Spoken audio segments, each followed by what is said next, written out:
will call on people after that. So if people could just listen for a little while and have patience, even if you have questions. If something feels grossly inaccurate and you want to say something, that's the only time I want you to raise your hand. Okay. But otherwise, let's just look at a few sources. So the world, as we know, God creates the world with language. And I just wanted to look at that briefly. So Breshit bara, this is Genesis 1:1. Breshit bara Elohim et hashamayim et haaretz. So when God began to create heaven and earth, there are all kinds of different ways to translate this, and there are grammatical complications, but I'm not going to get into it because that's not the topic for this moment. The haaretz haita tohu vavohu. And the earth was unformed or chaotic or unformed and void. It's sort of an onomatopoeia, if I said that correctly. Tohu vavohu, right? The world is topsy-turvy. The choshech al pnei tehom, and darkness is on the face of the deep. What an image. What does that mean, right? Veruach Elohim, and the Spirit of God, mirachefet, is hovering al pnei hamayim, on the face of the water. It's just like that, those images soak in. Again, we're not going to unpack them. What we're going to look at is a little bit more deeply is the next verse, verse 3. Vayomer Elohim. So this is the first thing that God does, right? In verse 2, we have like the backdrop. Here's how the world was before God started doing this. And now let's see what happens to the world. Vayomer Elohim yehi or. So God said, let there be light. Vayehi or, and there was light. So I love the perfect symmetry, almost perfect symmetry of what God says, or maybe perfect symmetry, and what happened, right? God said, let there be light, and there was light. So it's a kind of mirror, so to speak, mirror image, right? What God said was. Vaya'ar Elohim et ha'or ki tov, and God saw that the light was good. And that's really interesting because that means, at least in this telling and this sort of presentation of who God is that God didn't know how the light would be. God created the light, or God said, let there be light. There was light, and God said, the light is good, right? There's some element of surprise here. Vayavdel Elohim bein ha'or ubein ha'choshech, and God separated between the light and the darkness. Vayikra, so we have a few different activities or actions going on here regarding creation. One is speaking things or, speaking aspects of the world into existence. The other is separation or distinction. And the last is right here. Vayikra is the naming. Vayikra Elohim la'or yom, and God called the light day. V'lachoshech kara layla, and the dark God named or called night. Vayhi erev, vayhi voker yom echad, and there was evening, and there was day, and there was morning, one day. Okay, so that's the first snapshot of creation through divine utterance. Okay, next, I wanted to give you this example of liturgy from our every morning liturgy that sort of names God for God doing exactly this. Baruch she'amar v'haya ha'olam, right? Blessed be God who spoke and the world came into being. Baruch oseh breshit, blessed is God who creates the beginning of the world, the genesis of the world. Baruch omer v'oseh, blessed is God who says and does. Okay, we're gonna leave it right there. I just wanted to show you that encapsulation of what happens in Genesis liturgically. Okay, now we're going to drop into our parsha. I'm going to ask people to put their hands down until I finish this little, these few sources, and then you can raise your hands. I'm just trying to stay focused, and then I will call on you, I promised. Okay, so now here we are in our parsha. So there are two fascinating verses. And and words that have an interesting grammatical construction that are totally missed in translation. Totally missed. I didn't look at every translation, but from what I could see, completely missed. So this is, I think, I don't remember, the second or third aliyah of the traditional, from the traditional sort of organization of the aliyot. And it says this: Hayom hazeh Adonai Elohecha mitzavcha. So this day, God, your God, commands you, la'asot et hachukim ha'eleh, to do these. There are three words here for, or two words for laws or statutes. Here we're going to say laws, to do these laws. The et hamishpatim, translated rules. Vishamarta, and you should guard them or observe them. Va'asita otam, and you should do them b'chol levavcha, with all your heart, u'b'chol nafshecha, and all your soul. And you hear in that, right, the words, of course, of the Shema. This is characteristic of the oratory of Deuteronomy, where Moses is giving Moses' last speeches to Bnei Israel, to the Israelites standing in the straits of Moab, ready to go into the promised land, and really trying to internalize the values of the Torah and the stories of the Torah into the people of Israel. So there's a lot of hayom, like on this day, that immediacy, right? Yeah, and that sense of with all of yourself, right? B'chol levavcha, b'chol nafshecha, with all of you. I'm calling all of you forth at this moment, because what I have to say is crucial, right? Everything's at stake here. We're going to see more of that. Okay, so now here are the verses in question, or at least here are the verses in my question. Et Adonai he'emarta hayom lihiyot lecha le'elohim. Okay, let's stop there right for a second. Let's look at this translation, and let's look at the translations that came up between myself and my chavruta, Rabbi Sharon Cohen-Anisfeld, sort of translate it a little bit more literally.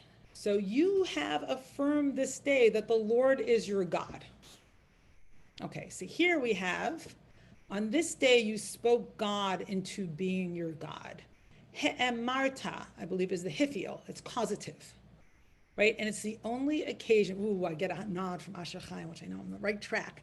My other chavruta, it's causative, and it's the only instance, as far as I know, in the Torah of the hif'il form, the causative form of the verb to say or to speak. So there are many, many times we have the word to say, right, constantly all over the Bible, right? God commands Moshe lemor, saying, but this is a different form of the verb, okay? Okay, so let's go with, on this day you spoke God into being your God. V'lalechet bidrachav, and to walk in God's ways. V'lishmor chukav, and to observe God's statutes or rules. U'mitzvotav, and God's commandments. U'mishpatav, and another, however you want to translate that, rules, statutes, laws. And, right, this is really interesting, v'lishmoa bitkolo, and to listen to God's voice. I'm trying to remember to stay close to the computer here. So we start, and again, my chavruta pointed this out this morning, Rabbi Anisfeld, that we start with speaking God into existence, into being our God, and then we end up, it's almost circular, listening to God's voice, right? The injunction to listening, literally to God's voice, lishmo b'kolo. Okay, now let's get the next verse, which is also quite stunning. V'Adonai he'emircha hayom. So this is, in a sense, the mirror image of 17, right? And the reverse at the same time. V'Adonai he'emircha hayom. And God spoke you into being God's treasured people. Liyot lo, to be for God, la'am skula, a treasured nation or people. And again, we end this verse with Another example of speaking, Ka'asher diber lach, as God said or promised, Vilishmor kol mitzvotav, and to observe or guard all of God's commandments.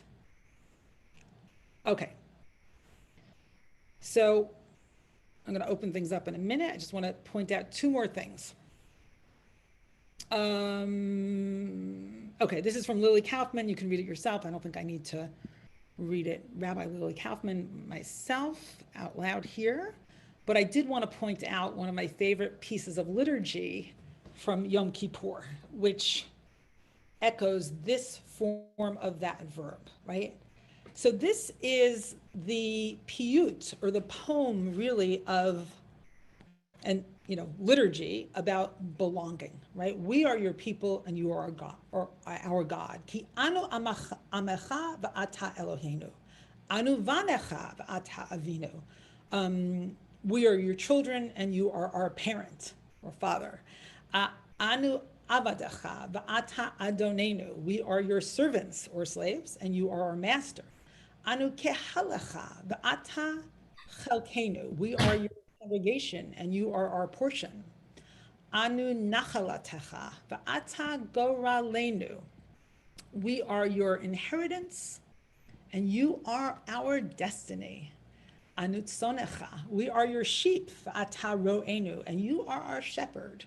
Anu charmecha. We are your vineyard, va'ata notrenu, and you are our vineyard keeper. Anu pu'ulatecha, va'ata yotzrenu. We are your work, and you are our creator, or the one who forms us. Anu ra'ayatecha, I love this one. We are your dear ones, or we are your lover. Va'ata dodenu, and you are our beloved. Anu segulatecha, va'ata Eloheinu.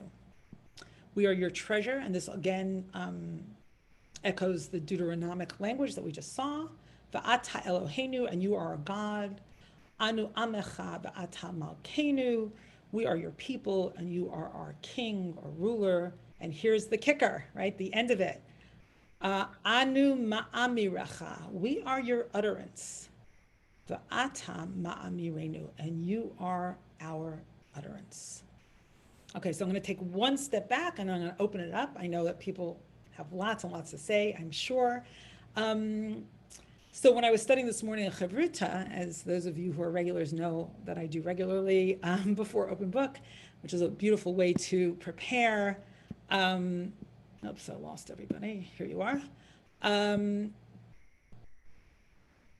Here she is. Rabbi Annisfeld said, wow, we're looking at the power of words at this moment, and we're about to go into Rosh Hashanah and Yom Kippur. And, please correct me, Sharon, if I'm not saying it quite right. And there's going to be this onslaught of words. And how do we orient ourselves to so many words? Like, we're now looking at the power of words, but often too many words can destroy the power of an experience. Right? So what's our orientation to words at this moment as we together go through the sources about the radical power of language to call God into existence, and we are being called into existence through language ourselves, and the world was called into existence. So what does all this mean? So I've put so much on the table, and now please feel free to raise your hands. Okay, Roberta, and I'm going to remind everybody, as I usually do, to be as concise and short as possible, because I want to hear as many voices as we can, and because we have some more sources to look at. Okay, Roberta, hit it. Thank you, Shabbat Shalom, and it's a blessing for us to be with you right now in this time. Really, thank you.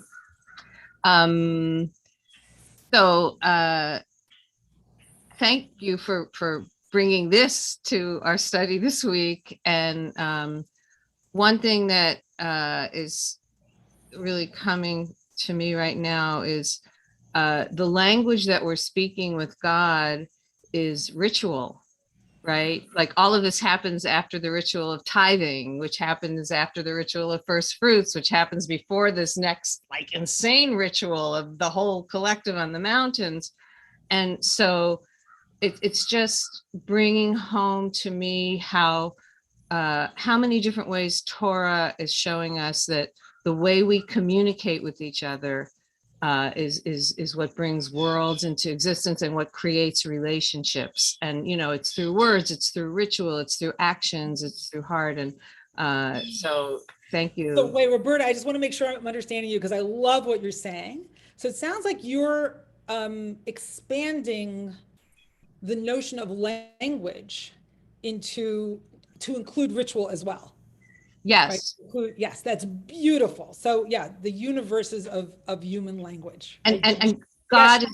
God is saying to us, this is what I want you to do to be in relationship with me. Do these rituals, beautiful. God, and then like in the Hasidut, they're always saying like prayer. It became the ritual. So it fits with that also. Okay, so we're going to get into that. We're going to look specifically at the bringing of first fruits to the priest and the language that we use in that ritual. So thank you. That's a great opener. I know I'm missing things in the chat, but I can't listen to all of you, which is what I want to do and read. So if there's something really important, just raise it to my attention. Okay, because I'm having a little FOMO here. Okay, Jill, you've been waiting very patiently. Yeah, no, I just wanted to say it was I love how the Torah does this. It's something very simple, but you don't get it until you just read it over and over again. So the point that you made about God said, "Let there be light," and then God said it was good, right? That's what like jazz improvisation is, that's what creation is, right? So that you're kind of doing this thing, you don't know exactly how it's all gonna turn out, but you're in the moment, and then you step back and you say, it's good, right? Beautiful. So it's the creative process that we get to be involved in as artists. Yes. Yeah, love that, Jill. Love that, Jill. And I want to extend that a little bit more. The creation of the world is dialogical. It could have said, consider this sentence, this, like if this was a verse, and God created the world by saying, let there be light, and there was light, right? Instead, it's God said, let there be light, and then there's this free response on the part of the universe, which feels much different and much more creative, right? Because it's like, there's less control in that. God does something, let's see what the universe does. And I've been thinking a lot, I mean, this is going to take us off topic, but I'll just say one thing about this. I've been thinking a lot about mirror neurons and how not only do we mirror each other, I'm not going to get into the complexity of it, which I barely understand, but the world itself, I think, as we see in climate change, mirrors what we've done all these years to it. The way that the universe mirrors God in the beginning, the universe is mirroring us now in all kinds of horrible ways. All right, and the universe is saying it is not good. It is not good. It is not good. It is bad. It is raw. Okay. Thank you. So, I took us far afield, so I'm gonna take us back, and I apologize for the distraction, back to the power of language and how we approach the Yamim Noraim. And I'm going to, at 9, I'm gonna take 7 minutes of comments. 7 minutes of comments. So just a reminder to be concise so we can get as many voices on the table as possible. Okay, please everyone mute yourselves until I call on you. Okay, so we're gonna go, here's the lineup. Help me remember. Joe, Eden, Margot, Richard, Wendy, Jay. That's it. You know what? And then we're gonna go back. Harley. Okay, Harley, and that's it. No more hands for now. But we'll have time at the end, God willing, to say more. Okay, Joe. As sensual beings, and when I say sensual, we have 5 senses: our eyes, our nose, our mouth, our ears. If we didn't have our 5 senses, we could not experience the creatorship of God. And words is just one mechanism through which God allows us to have an experiential knowledge of him through our being able to read the words, and then the mental pictures are created in our mind of his inexhaustive and infinite beingness. And so words for me are one method through which God speaks to our five senses so that we have emotional, intellectual, and spiritual oneness with him. That's what I see these words doing for us and for me. Beautiful. So you're saying communication is comprehensive, that they might be words on a page, but we take it in on all levels. Love that, Joe. Thank you. Eden. Shabbat Shalom, Eden. Shabbat Shalom. Hi, thank you. So I wanted to answer the question you posed from Rabbi Annensfeld about how do we kind of face this like onslaught of words and so many words. And for me, it's like, I don't know, maybe it feels a little counterintuitive, but it's really trying not to do it intellectually and like allow myself to hear rather than try to listen. And it actually it's very connected for me to High Holidays because I don't know the Hebrew. I didn't grow up with the prayers. And so how do I interact with it? And it's been this experience of just letting it wash over me and not trying to understand it and not trying to memorize and not trying to, ideally just not trying. And I think this is true of all kinds of, language in general, but like sacred language in particular, of which Hebrew is one, that the vibrations are so powerful if you just let them in. And I've certainly been transformed like super quickly. So I came to Romemu for the first time in 2015 and my mother died about a week later. And it was right before High Holidays. And I'd never been to synagogue during High Holidays. And then I went to literally everything all day I didn't miss a moment. And I remember the first Yizkor I was ever a part of, and I didn't know what Yizkor was. And I didn't know what any of the words meant. And as soon as it started, I was weeping, and it could have been 2 hours. It could have been 5 minutes. I was completely transported. And that was only the words. Like it was the words in that space with the, in that incredible context. But it was the words, and it was words that I meant, intellectually had no idea how to be in relationship with, but it did it for me. A couple of questions. So was it the words or was it the context plus the words, plus the music, plus the community, plus well, it's interesting. I think standing there on that day, there were kind of coming together. For sure, there were like all of those elements, and because God creates the world with speech, right? Like that's what we're talking about. I feel like the words were the thing that held all of that, and the words were the vessel for all of those things that you enumerated, which were absolutely present. So the word for word, or one of the words for word, is teva, which means ark, which also means ark.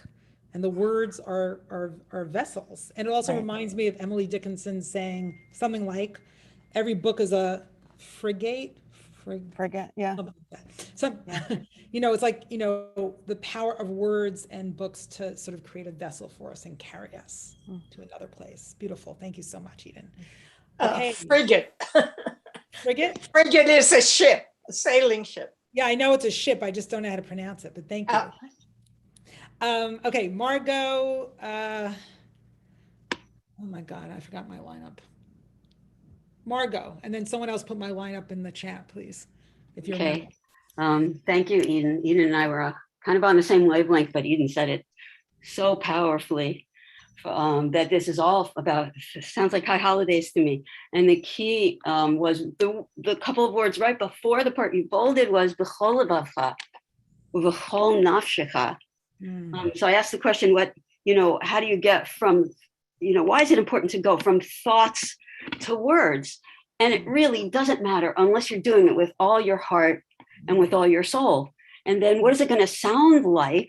And it doesn't say language, it just says b'kolo, which reminded me of the shofar or of a cry or of a scream. So if you're really if you're really affected with all your heart, it breaks it open, and that's what the call of the shofar is. And that's what Eden's cries were. Those are the real calls that can affect teshuva. Those are the real things that can change you and make you walk in a different pathway, and shift the inertia of the way you're walking. Yeah. So yeah, thank you, Eden. Beautiful, beautiful, Margot. And I love how you're in conversation with what Eden said. And I think one of the things you're alluding to is that the cry of the shofar, one understanding of that is that it was the cry of Sarah, when she found out that her son was almost sacrificed. That cry of anguish, and also the cry of the mother of our enemy general, Sisera, waiting for him after he was killed, and not knowing he was killed, but his mother waiting for him at the window, right? That cry of the mother for their child. So yeah, how do we almost, re-soul the language with the power of the human cry? Okay, so let me look at my lineup. It is Richard, Wendy, Jay, Harley, and then we're going to go on. So I'm going to ask you to keep. No one else raises their hands now, but hopefully you'll have a chance. Go ahead. I too would like to add to Eden's beautiful comments. The power of the words of ritual is much different in a community than it is on Zoom. And I think I and Elizabeth too have both deeply missed being able to participate in ritual in a packed place. Singing. The singing, the words, the power of words. A couple of moments come to mind. When we moved to New York in 2008, and we went to BJ for the high holidays, and after the Shehechianu at Kol Nidre, after the first Kol Nidre words are sung, are spoken, the Shehechianu with, 1,000, 1,500 people in the crowd, sung 3 times in progressively louder voices. It was absolutely overpowering. And it's the power of being able to do something as a community with everyone having feeling, whether or not they understand the words, is so incredibly powerful. And I have missed that deeply for the last year and a half, and really, really pine for the day I can walk into a synagogue, whether it's Romemu or anywhere else, and listen to the power of words in a community. Yeah, thank you, Richard. I deeply miss that. So you're speaking to the pain and the yearning of this moment. So much of the Yom Kippur and Rosh Hashanah liturgy is in the plural. Yeah, it we're speaks gonna look of at community. That, can we cut? Much more than in many of the other rituals we do, particularly Yom Kippur. It's a community ritual, not only in its performance, but in its language. And it's in the first person plural, which is going to get us to our next text. So thank you, Richard. Yeah, but I hear and I feel that yearning and that sadness. Okay, Wendy, Jay, Harley, and I'm going to go to another source. And Alina, I see from the chat that you want to speak, so don't worry, I'll call on you. Hi everyone, Shabbat Shalom. I think my Wendy, comment. You're a little scratchy. Sorry, my book. Sorry. You know what? Just try to tell us. I think we can make out the words. Go ahead. Okay, if it's bad, just tell me and I'll. Yeah. Sorry, there's a thing. It's my thing. My comment, my thoughts were kind of back a few beats, but the part that really is almost like riveting me is the urgency of that text in Deuteronomy and the sort of exhorting the community to listen to God. And I have been having an ongoing conversation with a friend of mine, which you could say is a Hebrita conversation, but not in this tradition, maybe not in that tradition. And it's about intuition and how do you know when you're listening for that transcendent voice or that voice that's listening, that voice within you. And how do you know when it's revelation? Yeah, and how do you know when you're just like spinning your wheels on some fear or, getting caught up in wanting an outcome? And, I just feel like this issue of Moses, like we're about to go into the promised land, whatever that means for me. And he's been the one listening directly. And now he's not going to be there. Yeah. And it's on us, each individually within community. Yeah. And that's, to me, the sort of dialogical tension between those two things is so important, especially as somebody coming into a community that I'm coming from a different tradition and feel so resonant with this one. Yeah. And so being in, like when we just sit and listen within a group, it's so powerful to me. Yeah. So I want to say a couple of things about one connection that you didn't quite say, but I feel like was implied, that there's the urgency and there's that Moses knows that these are his last speeches.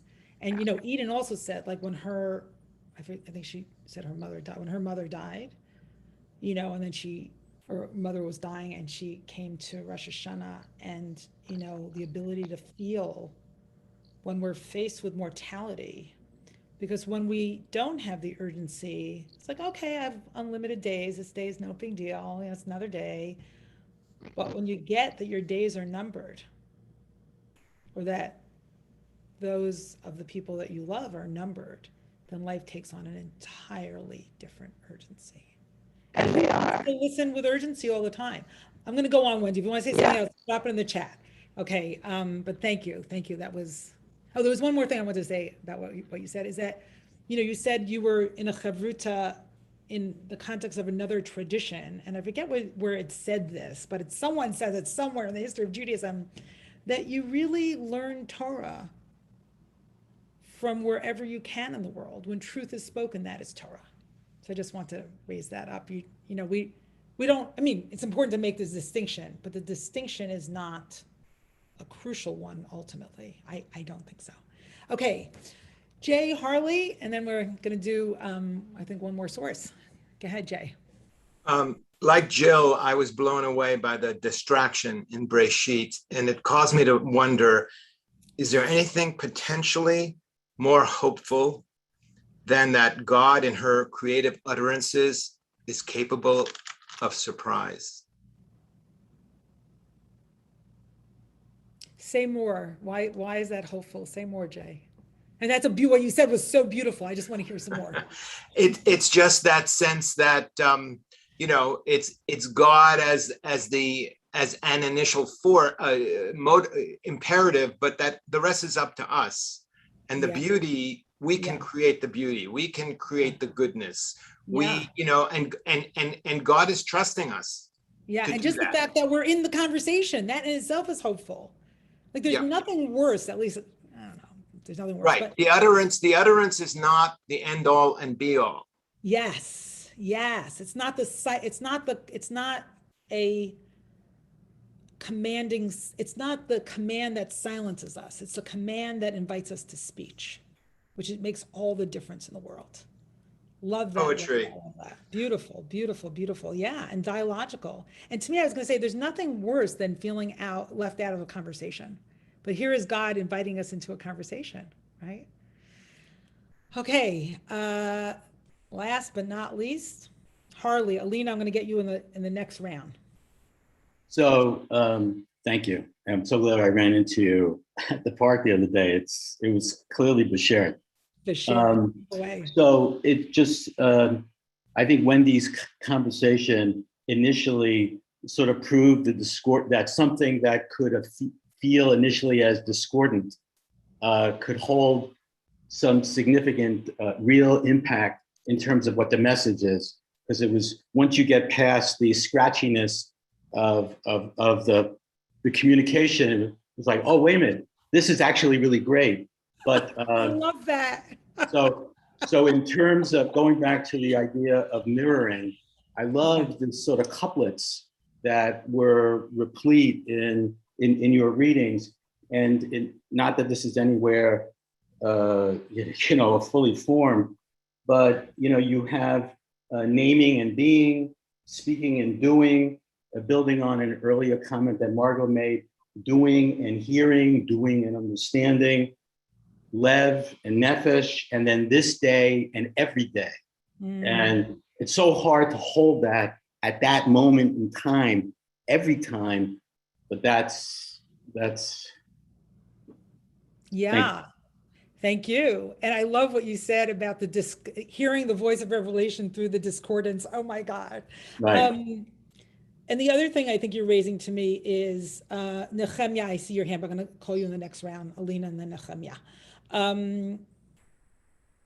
Is when can we be present enough to hear the voice and experience the power? I know I struggle with that all the time. Half the time I just want to be a couch potato watching TV instead of being alive to what's going on. So that's a big, big question. Harley, want to say one more thing? And then I'm going to go And to Eden, your journey is long, but when you get a hold of the language, there's this whole other thing that opens up like a flower. I think Eden's been, if I can speak for Eden, has been discovering that since the moment that she talked about through learning at Romemu. And probably through the rest of her life. I don't want Romemu to take all the credit, but yes, Eden can speak for herself about this. All right, I'm going to share my screen. And then I'm going to call on Alina and Nehemiah, who are waiting so patiently. Okay, so we did a lot of text. We're going to skip this for now, and we're going to go into this really amazing story that we tell about ourselves. And this is from our Parsha, and this is, okay, just to back up one more minute. So until now in this book, right, an omniscient narrator tells the story and tells the story of the Exodus in particular, or on point to this passage here. And in Deuteronomy, Moses tells the story. So we've moved into the human voice and human storytelling. And here we're told about coming into the land and presenting the first fruits to the priest and how we tell, right? Here's now the Exodus story in our own voice, in the first person plural, to go back to Richard's point, how we tell our own story and how we, in a sense, utter ourselves into existence and what this says about our identity. Okay, so, can someone, is someone willing to read the Hebrew? Actually, I'm just going to call on Asher Chaim for this moment.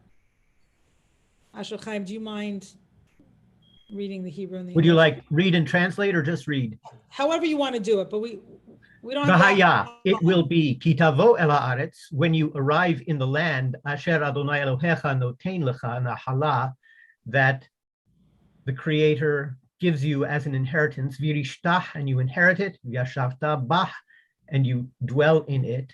Velakachta mereshit kol pri ha'adama, take the first of all of the produce of the land, asher tavi me'artzecha, that you are bringing from your land, asher Adonai Elohecha noten lach v'samta batena, but which really the Creator, your God, is giving to you, and you shall place it in a basket. And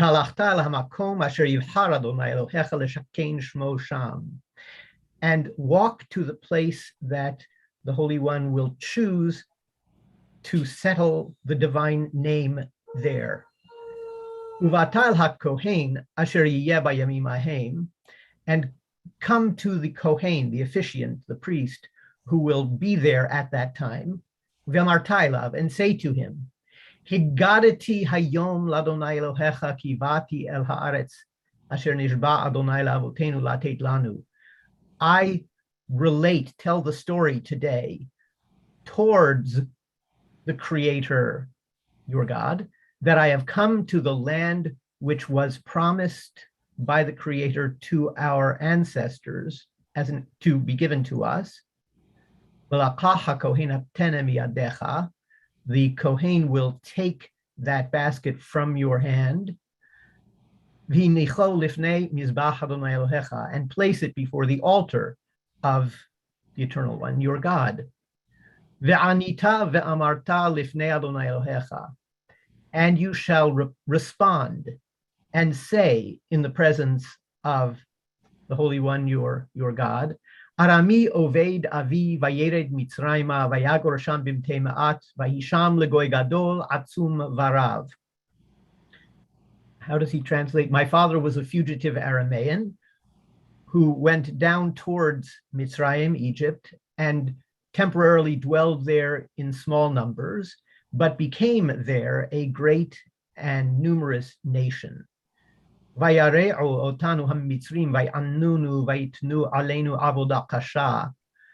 Mitzrim, the Egyptians, did bad to us and tormented us and put harsh labor on us. Vanitzak el Adonai Elohei Avotenu. We cried out to the Holy One, God of our ancestors. Vayishma Adonai et kolenu, vayaret onyenu vet amalenu vet lahatzenu. The Holy One heard our voice, saw our oppression, our toil, and our pressure. Vayotzienu Adonai mimitzrayim biyad hazaka uvizroa netuya uvmora gadol uvotot uvemoftim. The Holy One brought us out of Mitzrayim with a strong arm, an outstretched arm, great intimidation, signs and wonders. Vayavienu el hamakom hazeh, vayiten lanu et haaretz hazot eretz zavat halav udvash, and brought us to this place and gave us this land, a land oozing milk and honey. Ve'ata, and now, hinei heveti et reshit pri ha'adama asher natata li Adonai.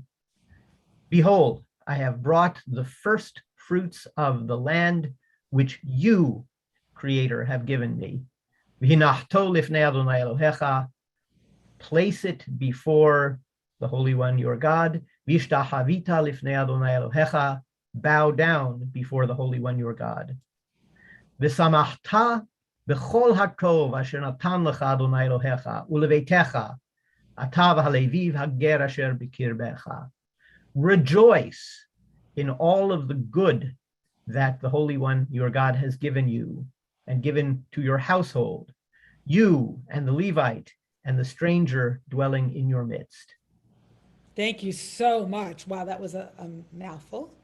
There's so much here. We could spend at least a week on it, if not more. But what I want to point out today is a few things. One is the first person plural, and then moving into, I'm sorry, the first person plural, moving into the first person singular, which is interesting. And again, my chavruta this morning, Rabbi Sharon pointed out that it's so easy to hide in the first person plural, we, but this sort of incantation does not have the person hide, ends up with, and now I stand before you, and I brought my first fruits. But besides that, what I want to point out is that, this is like the pinnacle of success. Like, I got to the land, God kept God's promise, I'm standing before the priest with all kinds of abundance. But it's so different than the narrative of, American society about the pinnacle of success, right? The pinnacle of success in America is like, I did, because of me. And here it's because of God. I was entirely vulnerable. I cried out and God saved me. And standing there with this abundance of first fruits that God also gave me in the land that also God gave me, I stand here owning my vulnerability, right, before the priest and before the power of the saving, freeing God. How different is that? Like, can we stand here in all our vulnerability and rejoice at abundance, even though it's not because I did it? Okay, or maybe because it's not that I did it, but it's like radical receptivity. Okay, I'm gonna stop my share. We have 10 minutes. I'm gonna go to Alina, Nehemiah, Alana, and I'm gonna ask really that people are brief now because we're coming too close. Coming in for a landing, as Rabbi Ingrid would say. Alina. Thank you. This teaching today is like the essence of so much. And from the very beginning, I just thought, ask and it shall be given. And it's like, how do we remember what we're asking, what we're framing in our lives all the time? Because in a sense, we're mirroring what God did. Ask for it and it shall be given. And So that's one part I had. And then, just in terms of really framing my own thoughts and being aware of what I'm asking and how I'm asking. And then the second part today, just what Asha Chaim just read, to really give that receiving over to God. So not to claim it as mine, that I did it. So there's like a two-part, very good skills being asked here. And it just for myself, I thought, after years of Buddhism and coming back to Judaism, it's like Buddhism is very, in a sense, very simplistic in terms of working. And this is teaching us how to work with it, how to work with sort of our mindfulness. So it was beautiful. really, Yeah, beautiful. And I love, thinking about like, in a sense, the world begins with God making God's self vulnerable and asking. yeah. And it's so hard to ask, right? But just to be aware what we're asking, to be seeing that responsibility. What are we holding in our mind and how are we sort of really framing that? It's just a great, great guidance. Great, thank you. Okay, Nehemiah. טוב, can you hear me? שבת שלום קהילה קדושה.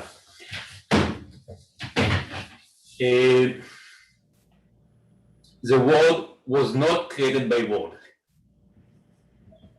according to Kabbalah and all other tradition. The world was created by a sound vibration that became a world, the Big Bang, and therefore, Eden, you did so good when you didn't understand Hebrew, because you heard the vibration.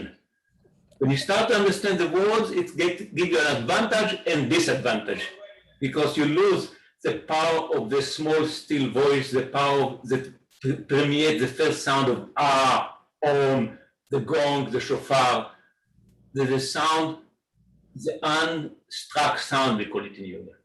Okay, Nehemiah, you said so much. Can we sit with that? I have something else which is very important, if you allow me. I'll allow you one sentence. According to the great interpreter of Ben Gurion, with a very mixed bag, as came now, the most important is not Am Bchira, but Am Sgula. People who keep on adjusting themselves, lesagel, keep on refining ourselves rather than say, oh, we are chosen, ha ha ha. So that's my last one. Oh, love that. Love that. The people who can. Beautiful. Nehemiah, you said. Ben Gurion is a mixed bag. Yeah, I know. We don't have the comment. Powerful things. Thank you. Okay. All right. So now I see, I'm not going to call on people who've spoken because I don't think we have enough time, but if we can get to you, great. I'm going to go to Alana, Lauren, and Jeremy. Boker Tov. Such a rich discussion. One of the things that I was just sitting with is going back to how we are spoken into existence by God, and then we speak God into existence. And so what is the geography between those two things? What is between that? And it's a lifetime. It's, really our lifetimes of exile and wandering and creativity and the ways that even individually we come into this world separating from a human form, and we move into this territory of our longing and seeking. We do it individually, we're doing it collectively. I'm thinking of Roberta's comments about ritual. And just one other thought about that too, from my many years as being a therapist, is that, one of the features of emotional well-being is flexibility.